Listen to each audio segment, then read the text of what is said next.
عرش سے 7ویں زمین تک پھیلی ہوئی ایک مخلوق ہے۔ وہ کون سی مخلوق؟ وہ مرغا جس کے پنجے زمین کی تہ میں اور سر آسمان کے نیچے ہے۔ کیا ہم جانتے ہیں اتنا بڑا؟ اور زمین کی تمام مرغیاں کیا بولتی ہیں؟ انوکھا راز ہے۔ رسول اللہ صلی اللہ علیہ وسلم کو معراج میں دکھایا گیا ایک حیرت انگیز مرغا، وہ انوکھا راز جس کا انکشاف صدیوں بعد ہوا۔ جو جانے گا دنیا کا خوش قسمت انسان ہوگا، یا وہ خوش قسمت لوگوں میں شامل ہوگا جو راز ابھی آپ جاننے لگے۔ بسم اللہ الرحمن الرحیم۔ السلام علیکم ورحمۃ اللہ وبرکاتہ۔ کائنات میں کچھ چیزیں ایسی ہیں جو ہماری سمجھ میں نہیں آتی، کچھ نظام ایسے ہیں جو ہماری عقل، شعور، احساس میں نہیں، لیکن ہیں حقیقتیں۔ ضروری نہیں ہر چیز ہماری سمجھ میں آئے، ضروری نہیں ہر چیز ہماری عقل میں آئے، اور احساس کا ہونا اور اس کے بعد اس احساس کا یقین ہونا یہ بھی نعمت ہے۔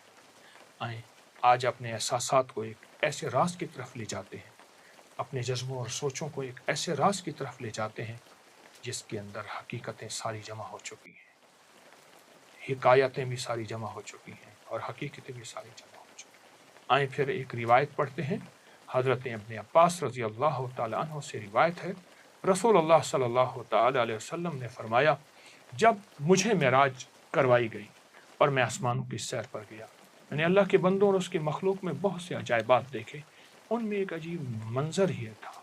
میں نے پہلے آسمان میں ایک دیو قامت مرغا دیکھا جس کے پر سفید تھے، اس کے نیچے نرم بال انتہائی سبز رنگ کے تھے اور اتنے شدید سبز کہ میں نے کبھی ویسا سبز نہ دیکھا تھا۔ اس کی ٹانگیں 7ویں آسمان کے نیچے تھی، اس کا سر عرش رحمان کے نیچے تھا، اس کی گردن عرش کے نیچے جھکی ہوئی تھی، اس کے دونوں پروں کی وسعت مشرق اور مغرب سے بھی آگے جا رہی تھی۔ جب رات کا کچھ حصہ گزر جاتا تو اپنے پروں کو پھیلاتا، ان سے اللہ کی یہ تسبیح کرتا۔ اب ان الفاظ پہ آپ غور کیجیے گا، یہ چھوٹے سے لفظ ہیں، یاد کر لیجیے۔ اس کے یاد کرنے سے کیا ہوگا، ذرا واقعہ پورا سن لیجیے۔ جب وہ ایسا کرتا ہے، زمین کی تمام مرغیاں بھی تسبیح کرتی ہیں اور اللہ کا نام لینا شروع کر دیتی ہیں، پروں کو ہلاتی ہیں، آواز نکالتی ہیں۔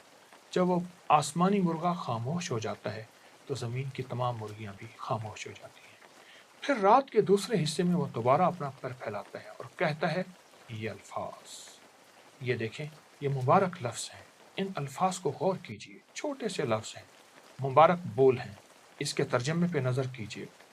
تب پھر زمین کی تمام مرغیاں تسبیح کے ساتھ آواز نکالتی ہیں۔ رسول اللہ صلی اللہ علیہ وسلم نے فرمایا، جب سے میں نے وہ آسمانی مرغا دیکھا ہے تب سے میں دوبارہ اس کے دیکھنے کا مشتاق ہوں۔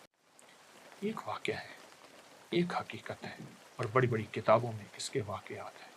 کیا خیال ہے اگر ہم پہلی تسبیح صبح صرف 3 بار اور دوسری تسبیح شام صرف 3 بار اپنی زندگی میں شامل کر لیں؟ پوری دنیا کے جتنے بھی جانور ہیں، مرغ ہیں۔ مرغ کے 2 معنی ہیں۔ ایک مرغ وہ جو مرغا اور مرغی ہیں، جو ایک مخصوص جانور ہے، آپ جانتے ہیں۔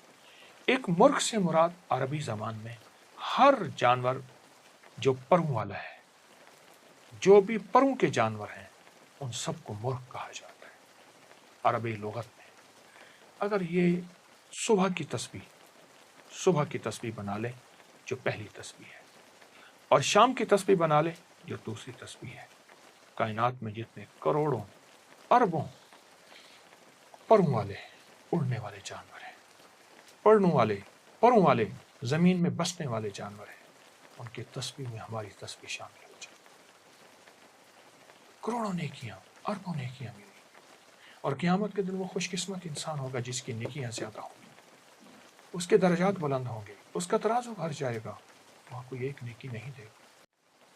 صرف 3 بار صبح پہلی تسبیح، 3 بار شام دوسری تسبیح، یاد کر لیں، کاغذ پہ لکھ لیں، موبائل پہ لکھ لیں، پڑھ لیں، بچوں کو یاد کرائیں، نسلوں کو یاد کرائیں۔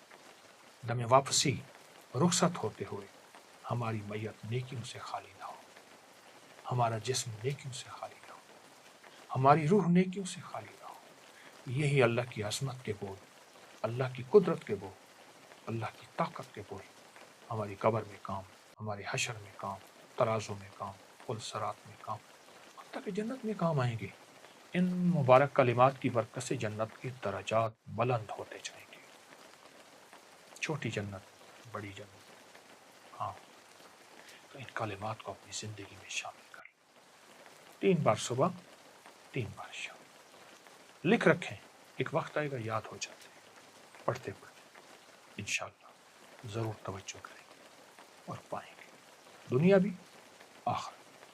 اور جس کی نیکیاں بڑھتی چلی جائیں گی، رزق، عزت، دولت، برکت اللہ اس کی طرف چھاؤں کر دے گا۔